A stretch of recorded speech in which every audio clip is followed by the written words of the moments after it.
Well, look, welcome back. Richo won't forgive me, but from one person whom I think is a dud as a leader to a leader, a fair dinkum leader, we're a little more than a fortnight away from local government elections in Queensland.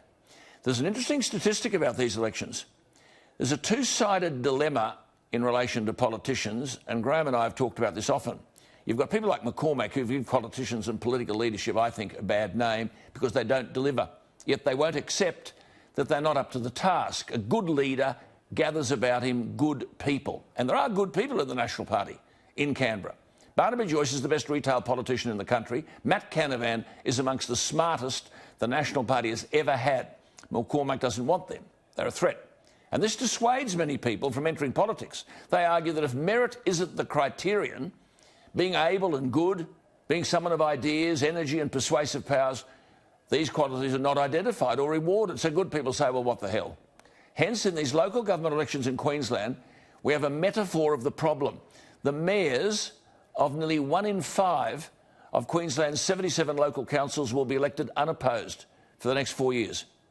Now, the role of a politician for many is not prized. On the other hand, every inference that can be drawn seems to want people to believe that wink, wink, nod, nod, politicians are crook.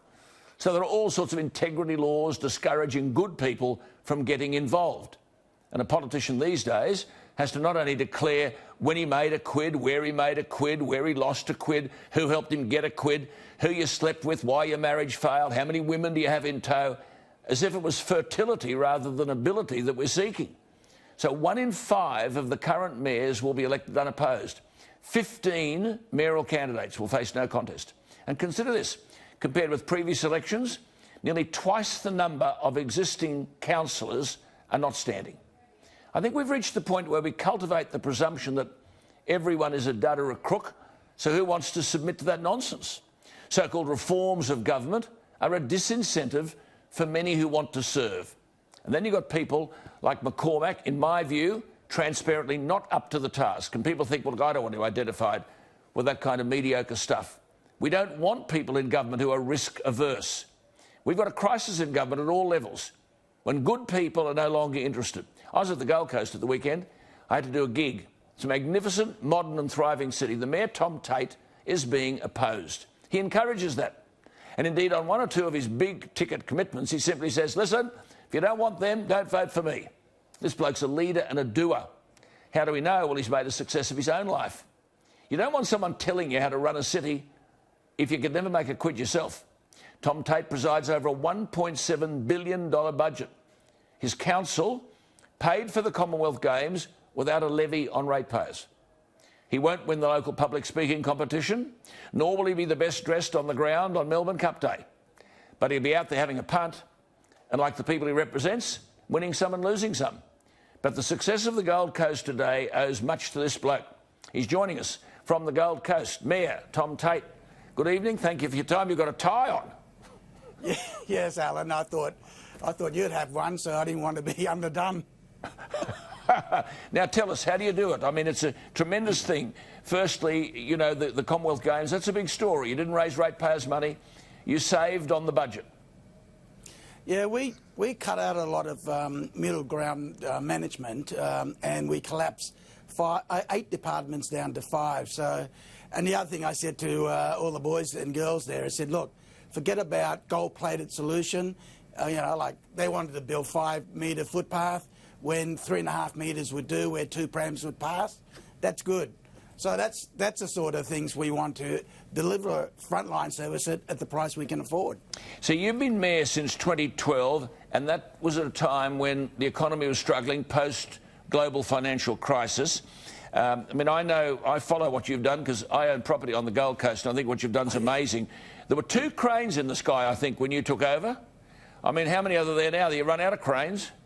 Yeah, we're on the average over 30. The 2 cranes in the sky were both at Griffiths University. There was no other. And what we did was that I said, if anyone's got a shovel-ready project, we won't charge any infrastructure charge for the next 6 months. So all the That's the only project council was that's ever done getting that. ready to go. So, yeah, that's true. But the good thing is we're getting more rates now because they've built more. That's units. exactly it. Because they've built more, he's getting more. The long-term investment works. Unbelievable. Just tell our viewers, Tom Tate, Mayor of the Gold Coast, about the Construction Kickstart program. Yeah, well, when you get ready with the project there, 100% discount for 6 months, and if you can't get it in time, we give you another 50% half-price discount for the next 6 months.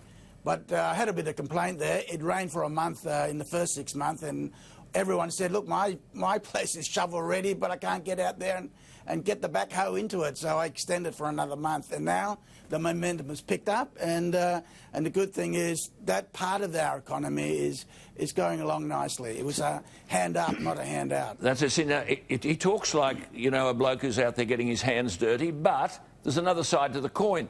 Tell us then about your arts revolution. That is something I'm so proud of. What it is we are building a culture precinct. It's called Home of the Arts.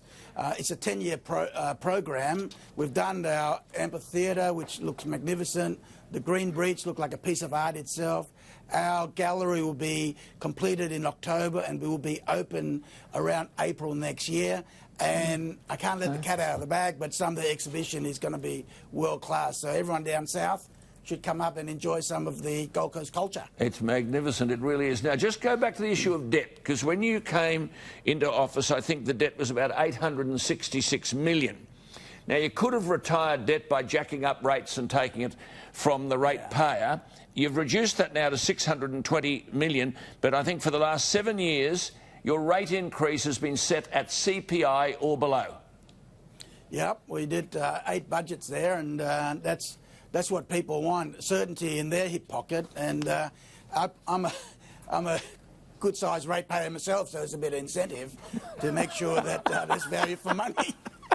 Tell me something. When it comes to this, how often have you been opposed over the years? Oh, I've been... No, Gold Coast, we're a very vibrant city, and we've got so many people who got interest. You know, we've got the nude mayor who wanted to run, and we had Elvis impersonator, and this time it's the Melbourne Cup. We've got 8 of us out there espousing our thoughts and virtues, and you know, it's a bit of getting out there and stirring it up. Which he does. Just come back to this Commonwealth Games, because I think this is amazing. The council bill was $260 million, no borrowings. No borrowings. What we did was that there was no budget for it, because I rang the state government treasurer at the time and said, Tim, mate, I got no money in the cupboard. He goes, well, good news for you, Tom. We got no cupboard. I said, well, mate, we're gonna have to mop up where you were going to do the rest of the state, because this is going to be a showpiece. And and I said, let's get together and get as much money out of the feds as we can. So we did that. We got a few dollars there, and all up, I think was $2.2 billion. We put in $260, and the infrastructure's there. We deliver a game that's, well, they say it's the best ever. But the main thing is, it's put us on world stage, and on the Gold Coast, once we get on stage, we don't get off it. No, that's it. No. It's wonderful. Then you've got the light rail. You wanted that to go. This is your idea, the whole foreshore. Got to Pacific Fair. Now you're saying you're going to take it to the airport and right down to Coolangatta, virtually to the border. Yep. The next stage is going to go to Burleigh Heads, so that's another third, and then from Burleigh Heads, I want to go to the airport and Coolangatta. But people in Palm Beach up here are going, no, we don't want you to come.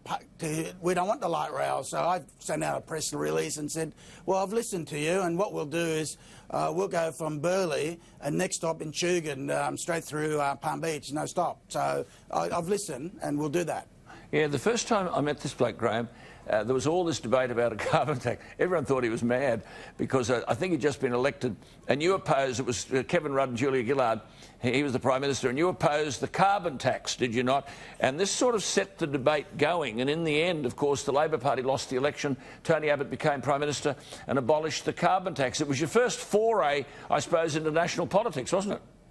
Yeah, that's a bit of luck there, though. I mean, without a change of government, I think they would have you know, sue the state government and then come after us. But they did say, we the federal government, you know, under Constitution, we don't recognise local government. So I went, OK, fair enough, then I don't recognise you.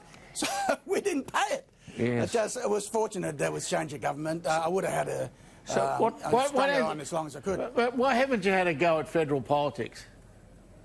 Or why haven't you taken on Palaszczuk and gone state?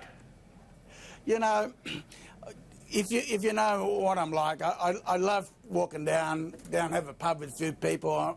And mate, I'm a pretend politician. I tell you, I'm a bit of a fake. So I don't think I'd fit in at the state or federal level. And you know, on local, every night I get home to Ruth. Good on you. Happy ass. Yeah, you're not a flash punter, I got to tell you. We did all right. We did all right. I said to him, come and have a drink. He said, no, I'll have a few drinks. We had a few bets.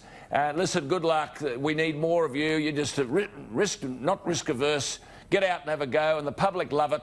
You're on again in a couple of weeks, and I'm sure the public will endorse what you've done, Tom. So thanks for talking to us. It's refreshing and encouraging. Thanks, Alan and Richard, for having me on.